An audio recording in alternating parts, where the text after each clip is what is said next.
This is one of Korea's newest supergroups, Stray Kids.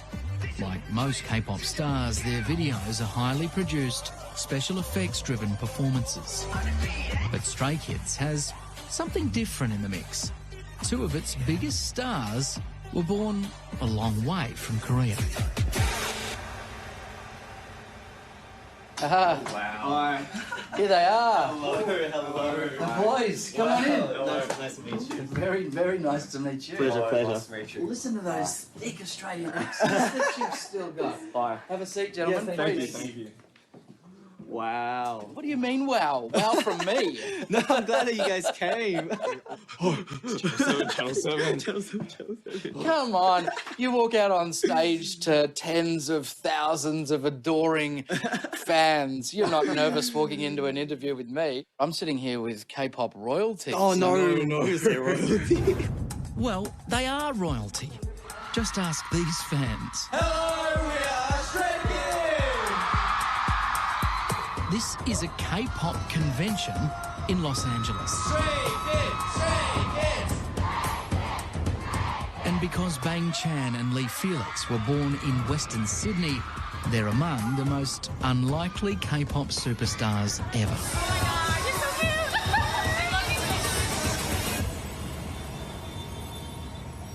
The steamrolling, unstoppable thing that is K-pop right now around the world.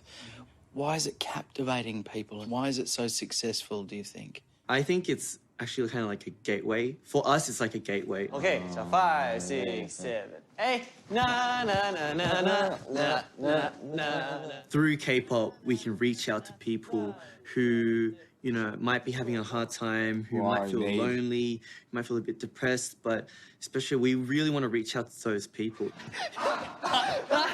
The fact that, you know, people listen to our music and really gain strength from it, we feel like, you know, to whoever's listening to K-pop, I want to personify it as just a friend, you know, where you can rely on your friend, you can lean on your friend, you can gain strength from your friend.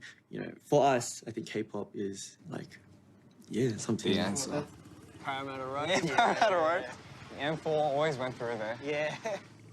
I'm fascinated to know what it's like as a couple of Aussies, grew up in Western Sydney, what it's like adjusting to life here in Korea. What are the differences you notice? Well, it's an adventure, firstly. Yeah, just it's coming a here. big adventure. It's very new, and I've learned a lot of things, including the language, the culture, the food. What have we got in here? A bit of everything. A bit of a medley. Yeah, just chuck it in. And the boys are eager to showcase Korea's twist on the Aussie barbecue. That is well and truly on fire, like the Stray Kids at their latest concert. See what I did there? Felix is 19 years old and what you could call an overnight K-pop success story. He left Sydney's working-class suburb of Seven Hills for Korea when he was 17, unable to even speak the language. Why K-pop? K-pop, well, for me, when I was at a young age, I had listened to a lot of music, and my mum introduced me to K-pop.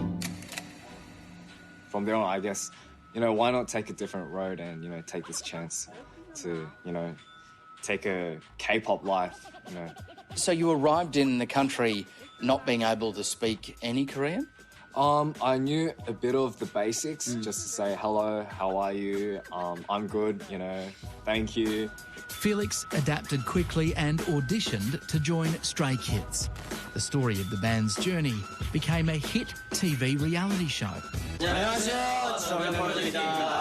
Chan, who was also on the show, began chasing his K-pop dream much earlier.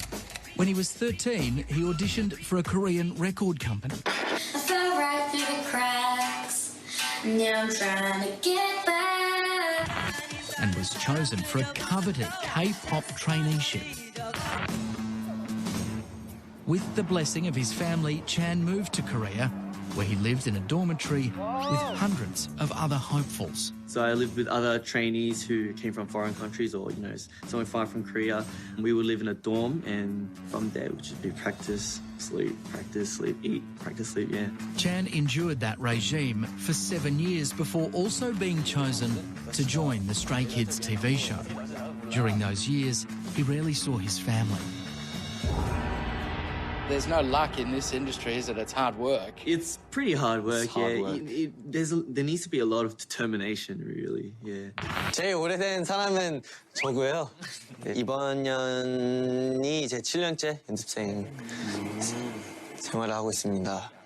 Because I came to Korea at such a young age, without family as well, there were a lot of times where I felt, I just wanted to give up. There were times where I thought, is this the right thing to do? Should I just do something else? What is the point? Chan stuck with it and it paid off. He's the official leader of Stray Kids.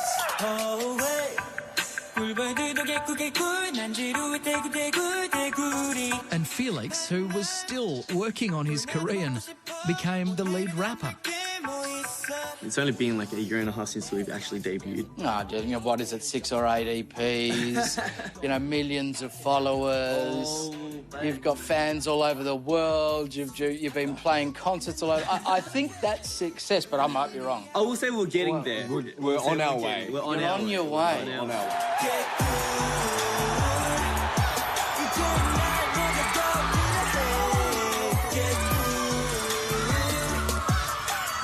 But to get to here, there was one other strange skill Felix and Chan also had to master, something the Koreans call ʌᴇᴅ. 마라고 해도 되나? 내 꼴. It means cute, and it's a look and sound every K-pop star has to have. 말고 오늘부터 내 거. Ʌᴇᴅ is is an act of where you show your very cute sides. Or very happy sides. So, yeah. Can you explain, Felix? Described as an adorable cutie pie off stage. Oh. Can we see that, Felix? I'll give you a count of 3. All right, you ready? All right, 1, 2, 3. Well, I mean, We'll do it together to the camera, right? You ready? what do you want to say? Hi, Stay. We'll say thank you, Stay. Thank you, Stay. All right, I want to count you. 1, 2, 3. Thank you, Stay. And that cuteness translates into infatuation across the world. Hello. At a coffee shop in Seoul, tourists spot the Stray Kids. Oh, dear. What have we got here? Where are you guys from? London, Spain, Germany, Philippines. Thank you so much. Bye. See you guys. Bye-bye. Up and down. Back in Melbourne, just the mention of their names guarantees a near hysterical response. Now stop. Now I'm going in a couple of days to meet Stray Kids. How do you feel? Look at that. Oh, if you had a chance to get a message to those 2 Australians, what is it that you think they'd do? Look at this. You're almost like losing control of your limbs when I mention these guys. Okay, well, you're talented, and the way that you've built yourself from Australia is so inspiring, and thank you for representing Aussies in Korea. Of the millions of kids who lust after K-pop stardom, only a minuscule number will get anywhere near even touching fame. Each year, hundreds of groups debut, and only a handful are picked up to begin that grueling road to success. So the question is, in all of this, how do you stand out from the crowd? Well, one way is to literally take it to the streets. Any time of day or night, K-pop kids are strutting their stuff. These girls are at the bottom of the ladder but are already generating a buzz. Drawing a crowd of photographers and fans, the street show is instantly uploaded online. Now it's global world, so the social media can spread to the other countries. America, Australia, India, China. And that's the secret weapon which has spread K-pop so far and so fast. They all know it's a tough road ahead, but for the few who make it to the top, the sacrifices seem to have paid off. Well, as the saying goes, if there's an up, there's always a down. And, I think it might have been a bit hard. It might have been a bit Times where tiring. we feel exhausted and it's not always perfect. It doesn't go always the way we want it. There's no way of going around it. You have to go through it in order to reach it. So It's a great way of putting it. Yeah.